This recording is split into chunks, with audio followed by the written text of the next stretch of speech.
Hola humanos, les habla el filósofo herético Heregestus. Ahora toca hablar de la gravedad y el por qué es que no existe en la realidad física.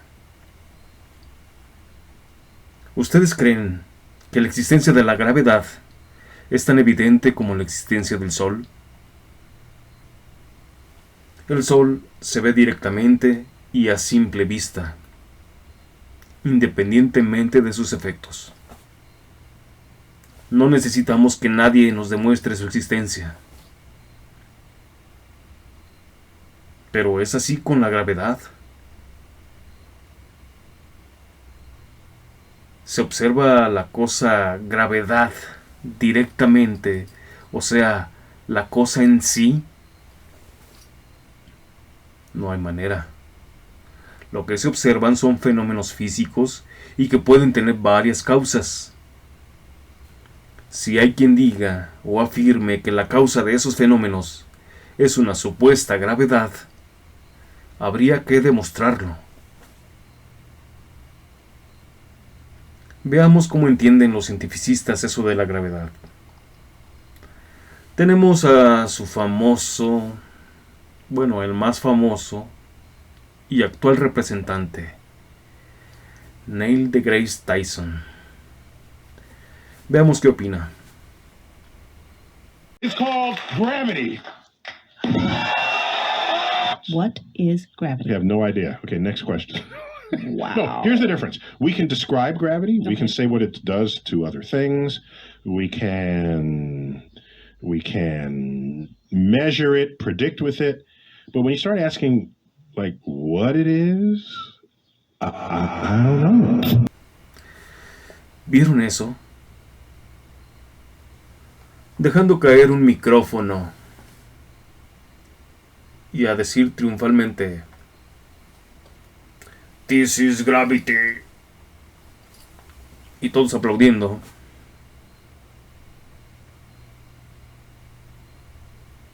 No son una ternura. Pero así es como nos lo han hecho creer. Él no sabe ni qué sea realmente la gravedad, pero cree que es evidente su existencia, que porque los cuerpos caen. La supuesta evidencia de la existencia gravitatoria no es cosa de que cualquiera pueda demostrar, sino que muchos o todos la damos o la dábamos por hecho. Porque unos supuestos físicos teóricos como este Tyson nos han revelado esta supuesta verdad. Es decir, a nadie le consta por sí mismo su existencia, sino que estamos repitiendo lo que estos físicos cientificistas nos dijeron que pensáramos. Es un asunto de fe en que no nos hayan mentido. Esta palabra de gravedad no la inventaron ni Newton ni Einstein, porque ya Marco Tulio Cicerón, del siglo I, ya hablaba de ella. Pero él no decía que era una fuerza que causaba la caída de los cuerpos, sino solamente nombraba así al fenómeno, y no a una cosa en sí. Aristóteles, por su parte, describía que los objetos tienen propiedades, y una de ellas es la pesantez o ligereza, es decir, que las cosas tienen propiedades particulares por los que algunos van hacia arriba, como el fuego, y otros hacia abajo, como la manzana o el micrófono. Estas propiedades son inherentes a las cosas o elementos, y es por eso que ni Cicerón ni Aristóteles jamás le otorgaron este fenómeno a una fuerza ajena a ellos. Cosa que sí hicieron estos cientificistas divulgadores no de las ciencias, sino de unas pseudociencias. Los remedos de científicos nos quieren hacer creer también que si los cuerpos celestes se mueven, no es por designio divino, sino que es esa todopoderosa gravedad la que está dirigiendo la orquesta cósmica. Que si caminamos sobre la Tierra y no salimos flotando, también es obra y gracia de esta fantástica cosa nombrada gravedad. Esa gravedad imaginaria resulta que hace todo lo que haría un dios. Viene desde el principio de los tiempos, siempre es eficiente, pareciera que persigue fines y procura el orden necesario para que seamos posibles. Ella es la que une los átomos para que existan los seres vivos. Toda una diosa creadora, aunque impersonal y ciega. Gritan los cientificistas: ya no es necesario Dios, tenemos a la gravedad. Ya solamente les falta reconocerla como su diosa, porque cumple con todos los requisitos. Es por eso por lo que en la realidad no existen los ateos, sino que son unos panteístas, a pesar de que no los reconozcan.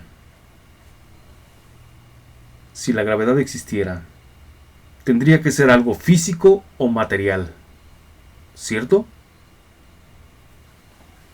Díganme, los humanos, ¿a qué llamamos eso de físico o material? En primera instancia, debe ser lo opuesto a lo inmaterial. Los elementos de la tabla periódica son cosas materiales.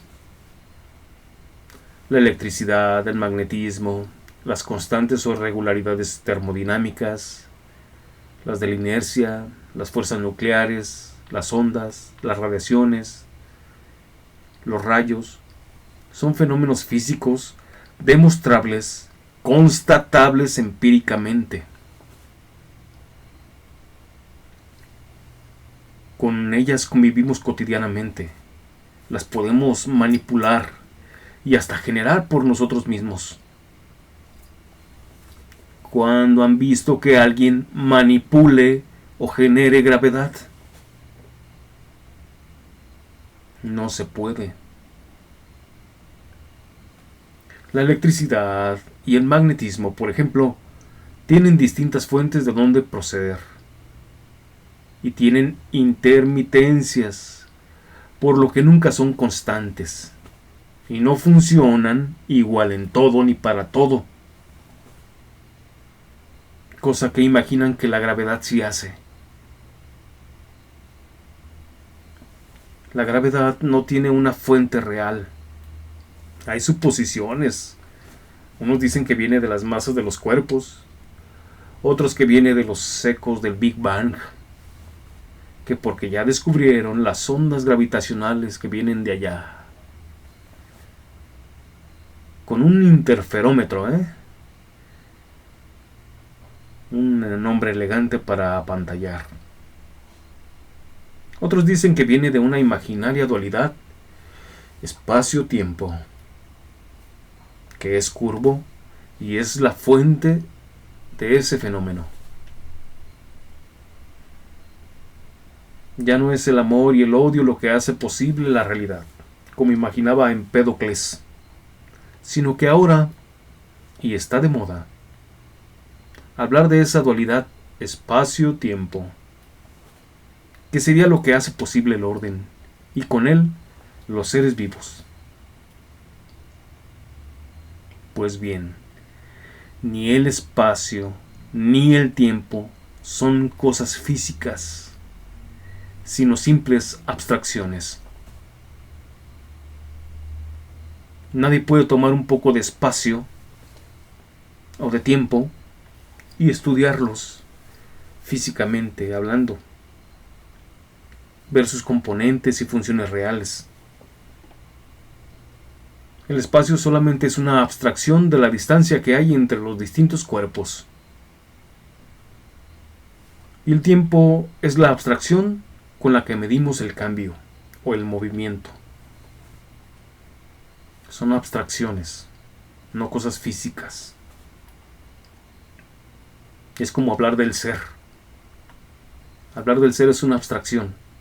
No es algo que está allá. Aquí está el ser. Aquí está el ser en abstracto. No hay tal.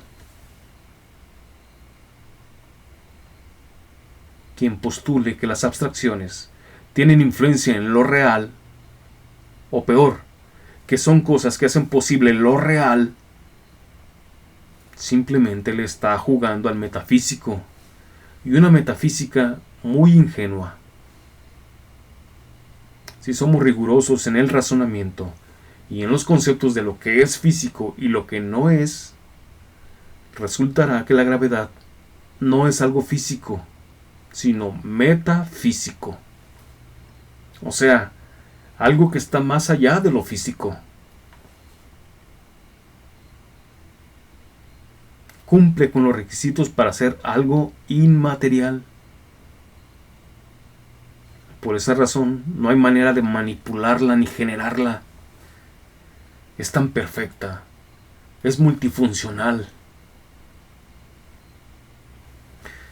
En la imaginación cientificista, naturalista o positivista, como quieran llamarle, si la gravedad no existiera, entonces tampoco existiría el cosmos como lo conocemos, ni la vida.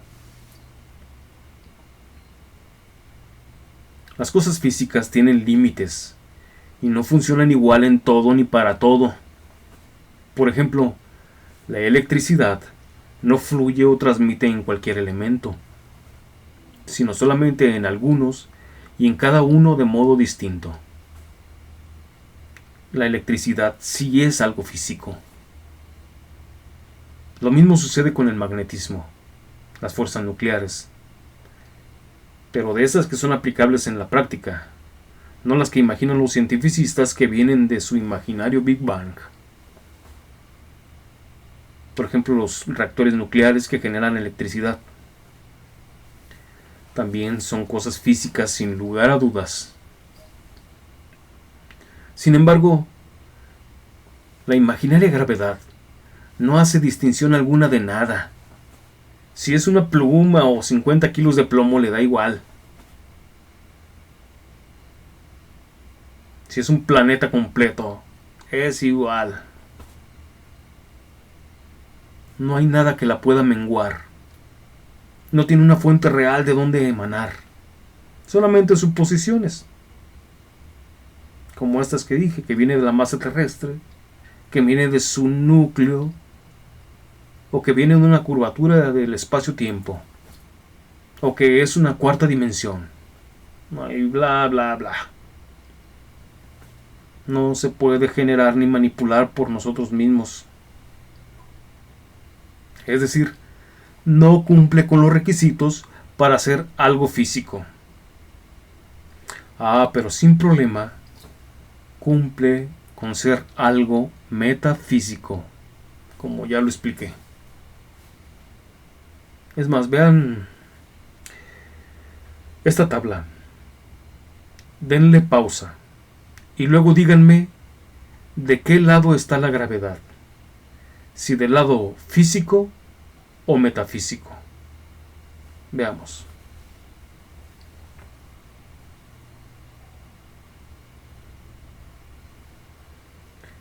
Que no los engañen, porque la imaginaria gravedad, que es algo mágico, cumple perfectamente las propiedades de lo metafísico.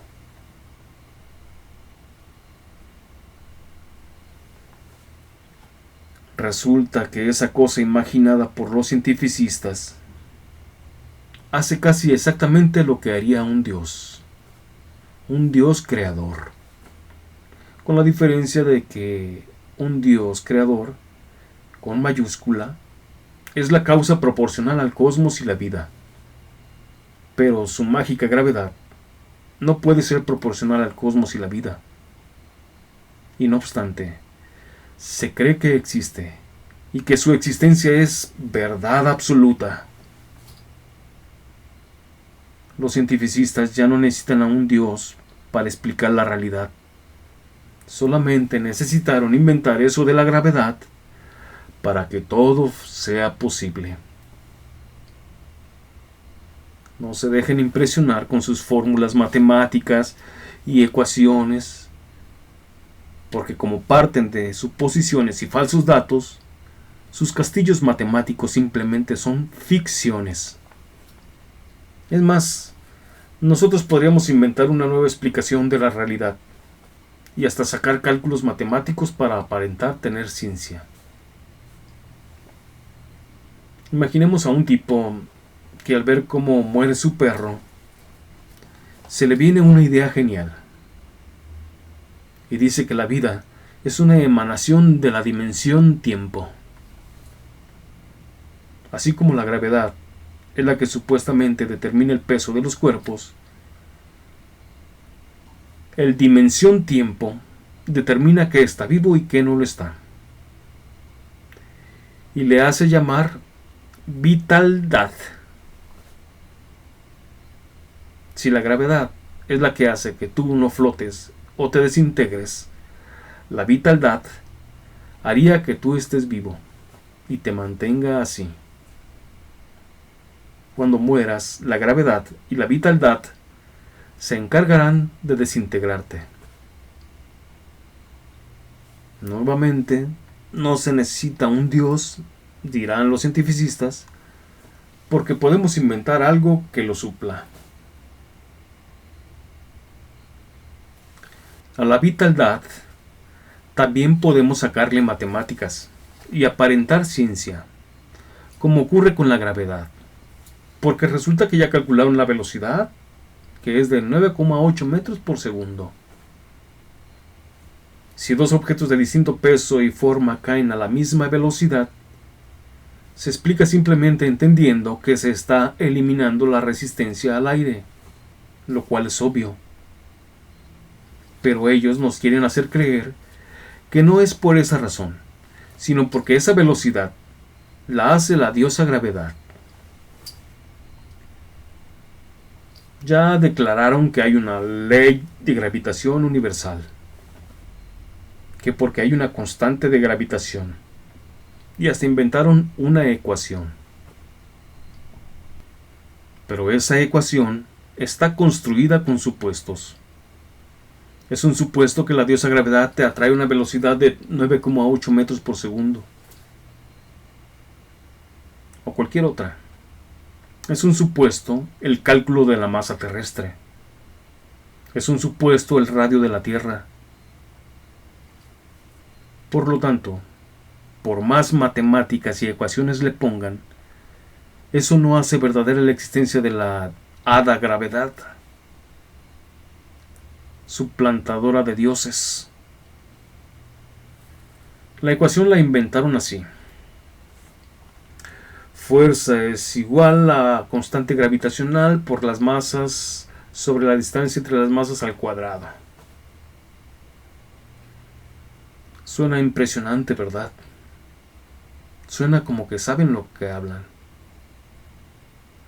Pues está construida con supuestos que nadie puede constatar.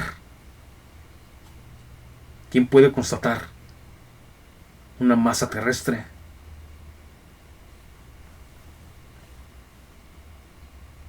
Miren, esto pasa cuando intentas aplicar estas ecuaciones imaginarias a la realidad. Veamos este falso experimento. Masa de 1 kilogramo, que es la masa de aquí, 0,1 kilogramos, 100 gramos, la masa del cochecito, la distancia 0,2 al cuadrado, porque la despejo de aquí, y solamente me queda medir la fuerza. Yo lo que voy a hacer, pues ahora mismo. Y para eso enganchamos el dinamómetro en la masa móvil, y ahora cuando retire el tope, me imagino que el cochecito, vamos a ver con qué fuerza se ve atraído por la masa de 1 kilogramo. Atención, atención.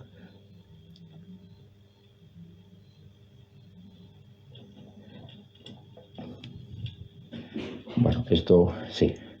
Alguien pensará que esto ha sido un fracaso absoluto. ¿Lo ven? Esas ecuaciones no son para la vida real, sino para construir remedios metafísicos. No confundan, pues, la verdadera ciencia física, que tiene aplicaciones prácticas que cualquiera puede constatar, con esta falsa ciencia física teórica, donde sus elucubraciones solamente pueden ser aplicables en la imaginación cientificista. Vamos pues a inventarle las constantes a la fuerza vitalidad. La constante de la velocidad de vitaldación se calcula por la velocidad que dura vivo un ser vivo, por lo que habría que sacar un promedio de vida entre la suma de todas las duraciones de los seres vivos. También podemos calcular la masa viviente de los seres vivos, sumándolos a todos, no en cuestión de su peso, sino de la duración de su vida. Luego ya podemos sumar la ecuación, el ser vivo que estamos midiendo o calculándole su constante vitaldatoria. La ecuación quedaría algo así. O sea, fuerza vital es igual a duración general de la vida por la duración particular de la vida entre la mortandad de los seres vivos al cuadrado. Sí, es broma. Pero también es broma la constante gravitatoria y sus ecuaciones. El problema es que esta broma cientificista la hemos tomado en serio. Tanto la gravedad como la vitalidad están en el mismo nivel de absurdo. Me preguntarán, ¿cómo es entonces que se flota en el espacio? Ese efecto no lo hace ninguna gravedad, sino es un efecto caída dentro de una cápsula. O si algo llegara a suspenderse en el espacio, sería equivalente a la suspensión o flotabilidad que tienen los cuerpos, por ejemplo en la superficie del agua, o bien a la ausencia de una atmósfera. La atmósfera terrestre es análoga a la hidroatmósfera acuática, pero son de distinta densidad y diferencias de propiedades. Es así de simple. Me insistirán, pero ¿por qué los planetas giran? Bueno, eso no me consta, pero si lo hicieran, sería la misma respuesta a el por qué estamos vivos. La respuesta es por designio divino, les guste o no. Y no es por designio de la todopoderosa gravedad. No queda otro camino, hay que elegir. Que cada quien elija su Dios, ya sea uno inmaterial o la supuestamente material, que ya vimos que no lo es, gravedad. No inventen más conjeturas sobre los orígenes, porque solamente serán eso, conjeturas. Quienes sabemos que el cosmos y la vida son prodigios propios de una deidad, deidad con mayúscula, no necesitamos que los cientificistas vengan y nos digan que hay una cosa que es la que suple la obra de las deidades. Podemos vivir sin el cuento cientificista del Big Bang, sin el cuento cientificista evolucionista y sin esta mágica gravedad. Algún día, ya que haya más auténticos filósofos, podremos luchar contra este cientificismo absurdo, para que no me dejen solo. Hasta aquí le dejamos, humanos, y espero que al buen entendedor pocas palabras. Saludos.